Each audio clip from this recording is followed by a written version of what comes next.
Have you ever felt, I don't know, completely and utterly crushed by the sheer weight of trying to keep up with every single societal rule and expectation out there? Oh, absolutely. It's like a full-time job just existing sometimes. Right. Just think about your average Tuesday for a second. You wake up and immediately you are navigating this absolute minefield of shoulds and shouldn'ts. Yeah, you've got the actual law of the land, obvious. Obviously. But then you layer on the workplace compliance policies, the unwritten social etiquette of your neighborhood, complex family obligations. Don't forget the shifting moral codes and the fear of saying the wrong thing online. Yes, the relentless pressure to just be perfectly productive all the time. It really can feel like you are being tightly strapped into a psychological straitjacket just to, exist in modern It society. really does. And imagine for a moment being told that you just have to endure this, that you have to strictly police your own thoughts and actions every single day, constantly consulting this massive invisible rule book. Sounds exhausting. It is, and you're told that maybe, just maybe, if you white knuckle it for decades, you will finally feel free to just be yourself when you hit 70 years old. Wait, 70? Yeah. I mean, I don't know about you, but that doesn't sound like enlightenment to me. That sounds like a life sentence. It really sounds incredibly bleak when you lay it all out like that. Mm. But what is truly wild is that this 70-year waiting period for true freedom, it isn't a joke. No, it's not. It is actually one of the most famous, deeply revered ideals in ancient philosophy. It's like the pinnacle of human development, according to a system that has influenced billions of people. Which is exactly why we are tearing it apart today in this deep dive. We are exploring a highly provocative philosophical essay by an author named Sifeng.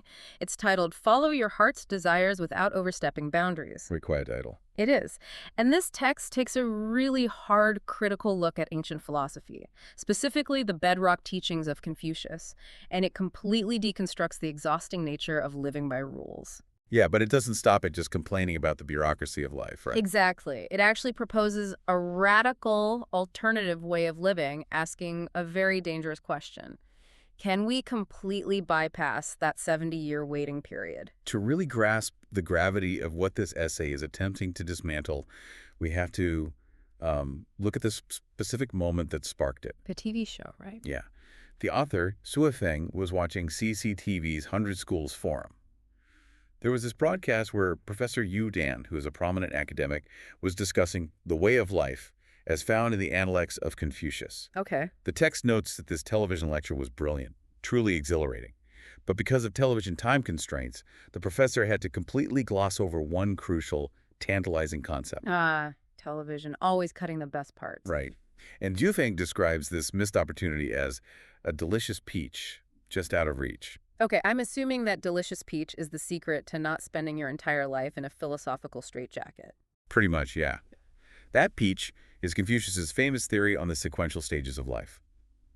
Confucius essentially mapped out the ideal progression of a person's character. He treated human development like a ladder you have to climb. Okay, how does the ladder work? Well, he claimed that at 15, he set his heart on learning. At 30, he took his stand. At 40, he had no doubts. Must be nice to have no doubts at 40. Right. At 50, he understood the mandate of heaven. At 60, his ear was attuned. And then finally, the absolute pinnacle of human existence. At 70, he could follow his heart's desires without overstepping the boundaries of what is right. Wow, 70. Yeah. And Stu Feng's essay hones right in on that specific milestone, that 70-year-old state of being. The text peels it apart to ask what it genuinely means to live in that state, and more importantly, why on earth it requires an entire lifetime of grueling discipline to achieve it. Okay, let's unpack this. Because on the surface, following your heart's desires without overstepping boundaries sounds like hitting the jackpot. Sounds perfect. It does. You get to do whatever you want, but somehow you are also perfectly in line with what is good and right. The text defines following one's heart as acting purely according to your own desires. Or in its highest state, acting entirely in accordance with your true nature. You are just effortlessly being you. Exactly. But the massive catch is the second half of that famous phrase, without overstepping boundaries. The text is very meticulous in defining what this actually requires. Yeah, what's fascinating here is how strict it is. To overstep means to surpass or exceed, and these boundaries refer to a standard, a measure, or a law. So you are acting freely, sure, but you are confined strictly within established external limits. And looking at the list of what those boundaries actually are in this text, I mean, it is staggering. We're not just talking about the basics like not stealing your neighbor's lawnmower. Oh, no, it's way beyond that. The essay lists the way of heaven, or natural law. It lists state laws and local regulations, the rules of whatever specific organizations you belong to. It includes basic morality, regional customs, and the general interests of society as a whole. Right. And then it layers on all the heavy Confucian principles you have to master, like benevolence, righteousness, propriety, wisdom, and trustworthiness. And it goes even further into the microscopic, granular details of your daily routine. Seriously. Yeah. The text points out that if you are a political party member, you have party discipline to memorize. If you are a religious believer, you have the strict rules of your faith. Oh, wow. You have specific behavioral rules as a spouse, distinct rules as a parent, and different rules as a child. You are expected to adhere to the daily conduct of a gentleman within the rigid scope of loyalty, filial piety, modesty, patience, and humility. Okay, let me translate this into a modern reality for you listening right now.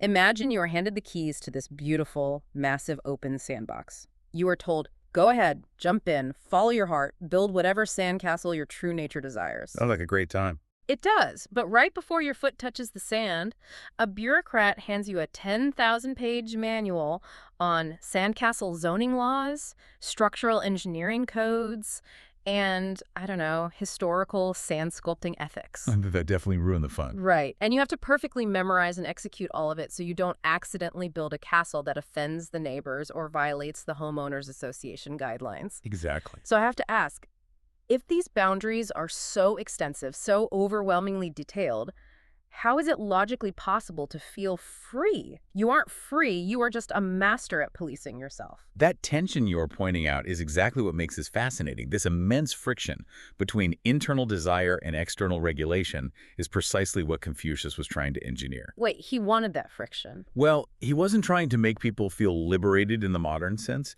He was trying to build a society where the restriction becomes completely automatic. Okay, I see. According to the text, Confucius believed that ordinary people, he referred to them as the petty man and woman, are inherently difficult to nurture.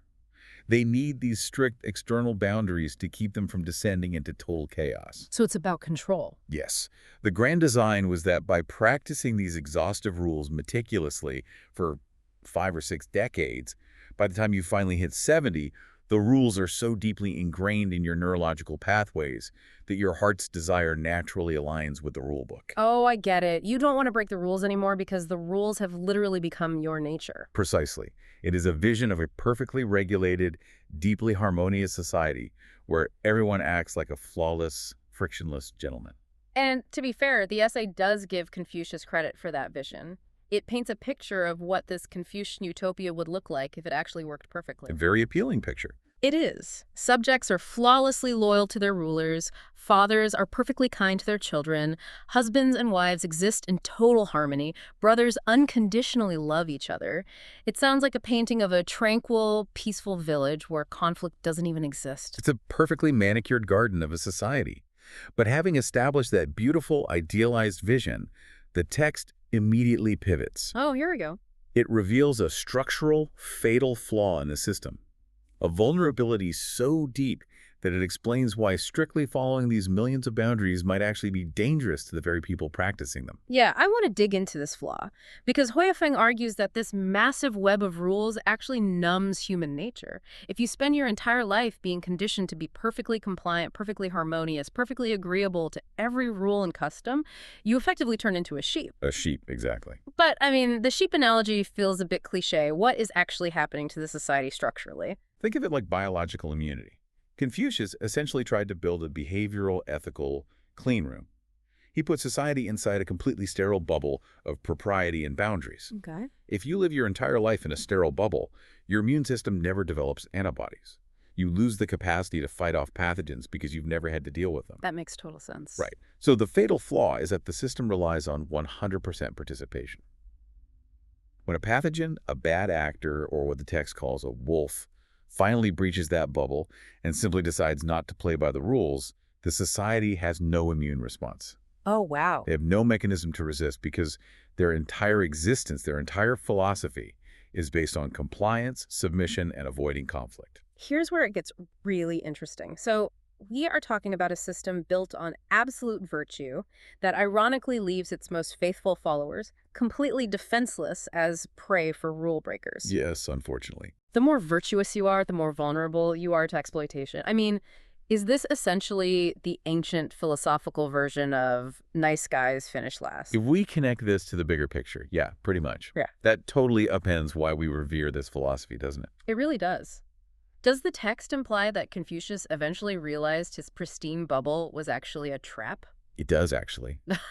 And it uses a profound historical moment to illustrate it.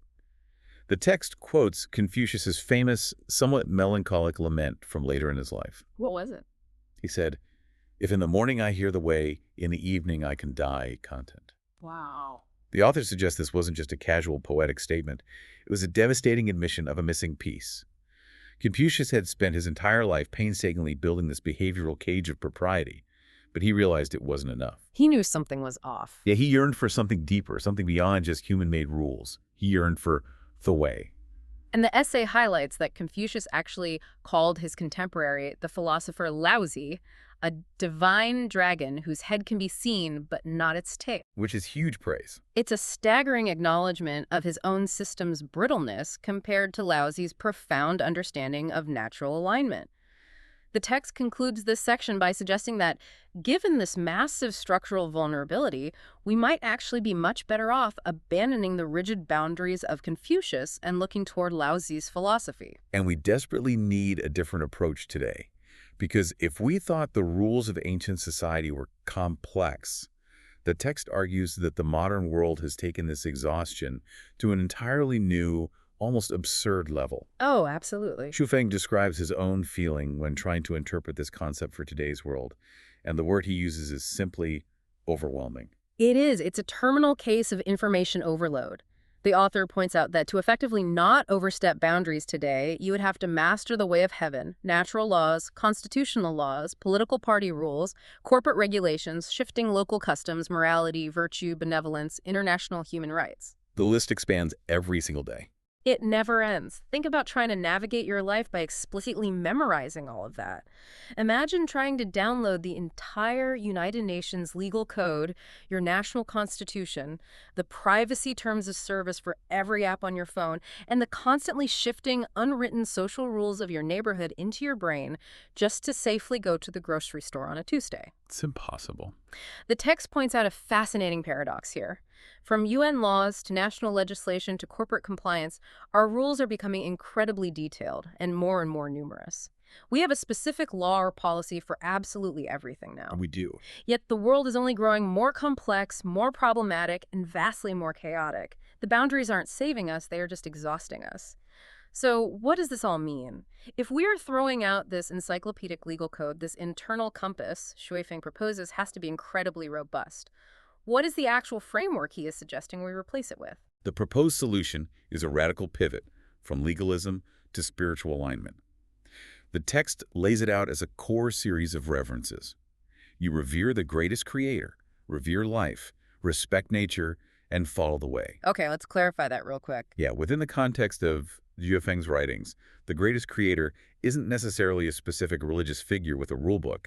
It's described more as the ultimate, holistic source of life and cosmic order. Got it. The philosophy here is that if you keep the core principle while adapting to changes, you completely bypass the need for an external rulebook. You accept circumstances as they come, act according to your true nature, and adapt without needing a manual. Wait a second, I need to push back hard on this. Okay, go for it. Because the text uses a very striking, frankly terrifying phrase to describe this state. It says, good remains good even if it appears evil, evil remains evil even if it appears good. That sounds like a massive loophole. It does sound risky, I admit. I mean, every dictator, every cult leader, every tyrant in human history thought they were internally aligned with some higher purpose or nature while committing atrocities. Sure. If we drop the external laws and just tell people to follow their internal compass where good can appear evil, how does the text defend against that level of dangerous self-delusion? Is the most critical question to ask of this philosophy, and the text addresses it through the mechanism of interconnectedness. It argues that true internal alignment is not a blank check for selfishness. It is the exact opposite. How so? The mechanism here relies on deep, profound empathy. If you genuinely revere life capital L, life and respect nature, you recognize that you are intrinsically connected to everything else. So we're all one big organism, essentially. Exactly. You realize that harming your neighbor is effectively harming yourself. You don't need a written law telling you not to steal or exploit because a psychological desire to exploit others has been entirely eradicated by your worldview. Oh, I see. You aren't doing a cold calculation about whether an action breaks a rule. The action is born out of a pure alignment with the holistic health of nature, so it inherently cannot be destructive. Okay, I see the logic, but it requires a massive evolutionary leap in human consciousness. You are essentially saying we transition from not harming people because we fear the police to not harming people because we literally view them as an extension of ourselves. Precisely.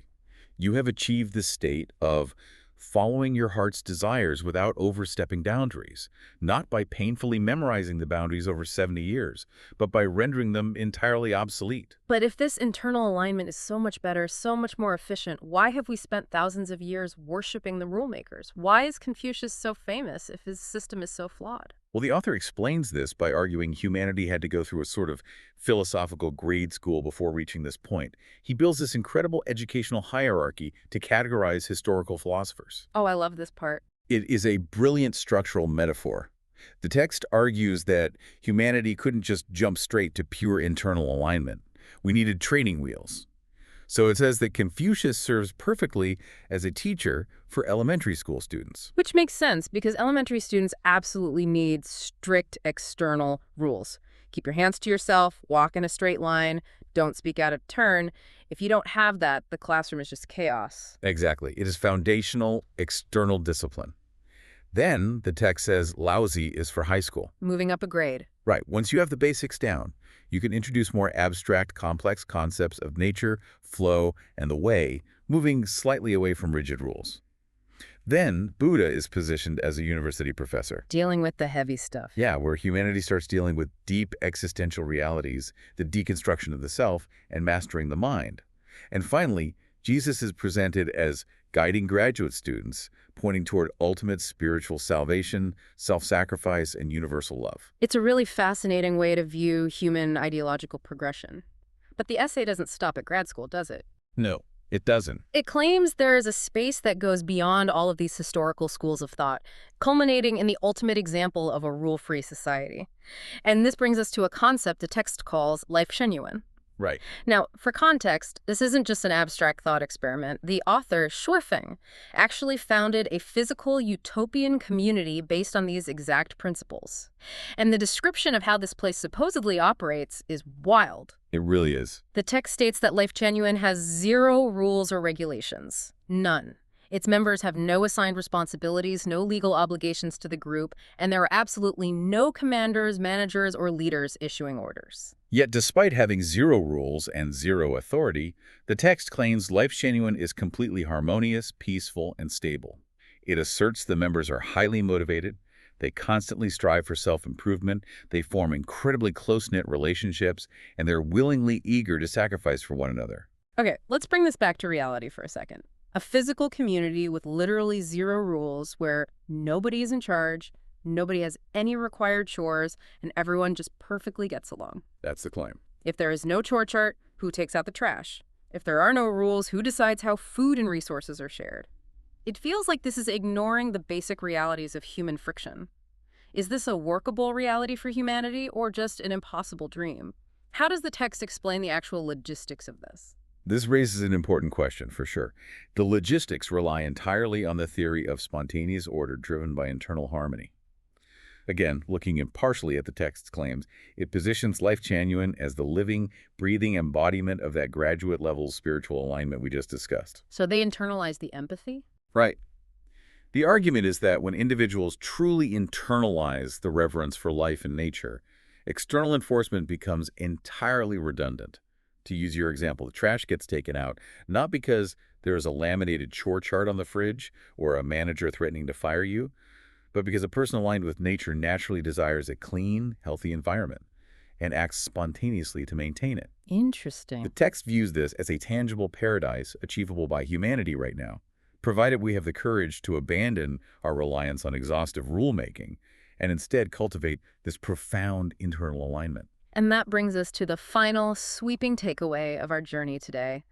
We started deep in the exhausting 10,000-page rulebook of Confucian boundaries, the elementary school of human philosophy, where we spend decades acting like well-behaved, sterile bubble sheep, just waiting for a pathogen to show up. It's quite the visual. And we've moved all the way through the philosophical ranks to this radical vision of a society with zero rules, governed only by a shared internal reverence for the interconnectedness of life. And the most empowering part of Su Feng's essay is its final promise to you, the listener. You don't have to wait. Exactly. You don't have to endure decades of rigid compliance. You don't have to wait until you are a 70-year-old sage to finally experience this freedom.